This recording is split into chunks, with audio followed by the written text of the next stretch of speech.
On my gravestone, it'll say, "Here lies Gandalf, he came out."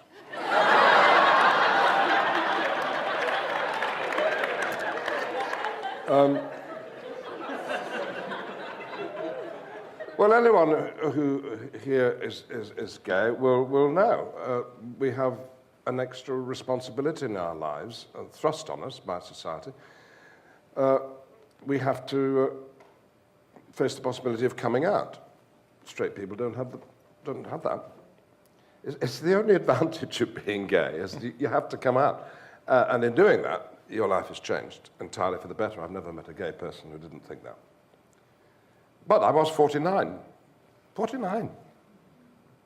Coming out at last means you are yourself. You can be yourself. And my acting changed overnight, I'm told.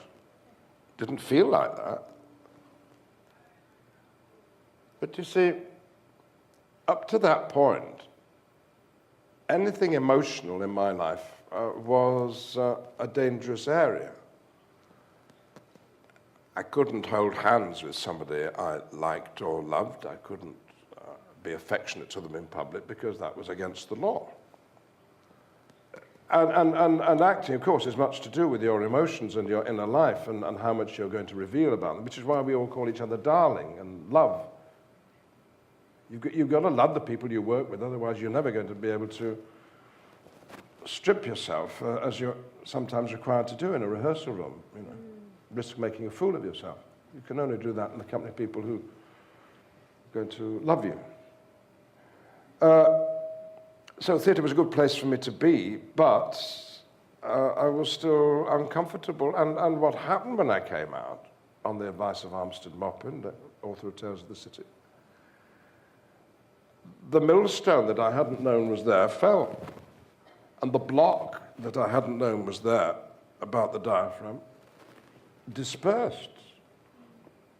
It's like a miracle healing from some evangelist. Ow!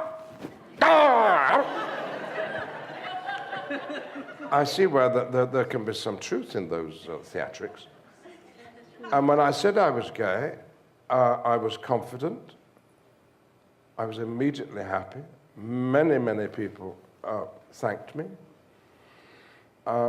Some people wrote death threats, and I didn't mind, because I knew they were absolutely in the wrong. And I felt for the first time absolutely that I was in the right because I was being myself.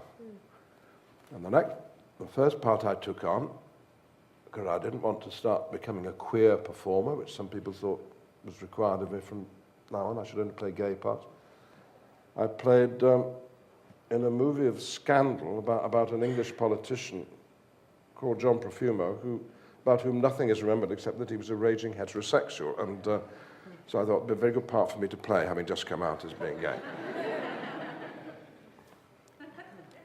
I had to ask a friend how you did it.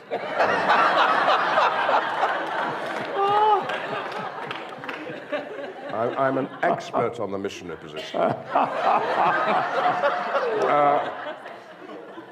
And then I played Uncle Vanya for our beloved Sean Mathias at the National Theatre. And as the script requires, cried. Oh, I could do it now if I'm not careful. Couldn't do that until I came out. Yeah. That's why I know coming out's good for you. And being good for you, it's good for your friends, it's good for everyone you love, it's good for your family. Ooh, I hope I'm not offended anyone. And it's good for society at large.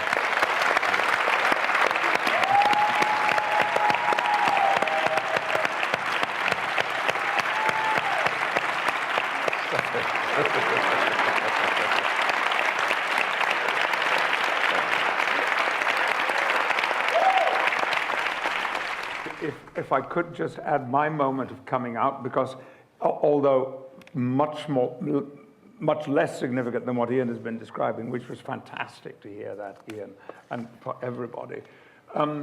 I started losing my hair when I was a teenager, And so I wore hats, caps all the time. I always had my head covered up, but I also had an elaborate comb over. And there are photographs still floating around of this thing over my head. And I'd been at drama school with a wonderful, a Hungarian refugee from 1956 who was much older than the rest of us, George Kisvalbi. And a few years after I'd been out in the professional theatre, I went to have lunch with him and his wife. And after we'd had lunch, and I thought the two of them were in the kitchen getting coffee ready, I was sitting in my chair with the Sunday newspapers, and suddenly my arms were grabbed from behind. George was a black belt judo man. And he was pinning my, and I said, what's going on? What are you up to? And then his wife appeared in front of me with a pair of shears. And I knew what she was going to do, and I screamed, and she lifted up my hand, she cut it off. And then George came round, never letting me go, came round in front of me and was gripping me, and he said, "No more hiding! You be yourself!" And it was a great, great thing he did. Wow.